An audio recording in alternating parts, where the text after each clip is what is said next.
Hurmat Toshmat aka, qandaysiz? Qandaysan, yaxshimisan? Praktikchi bir akim bo'ladi. Juda halol odam.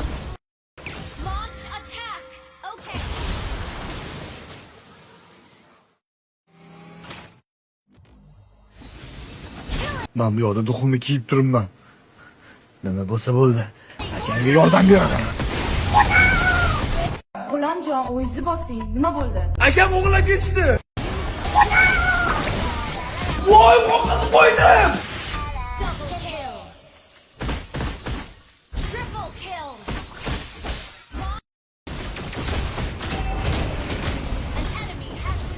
Yine yaxshi hayot kechiraman deganda atrofingda ko'tpachalar paydo bo'ladi.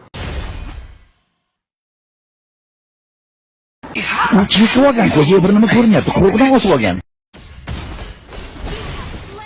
Ukajonim, siz ozgina miyangizni bir o'qitaymi, boshingiz bilan urushib qolganmisiz yo qoningiz kammi siz yana bilmadim.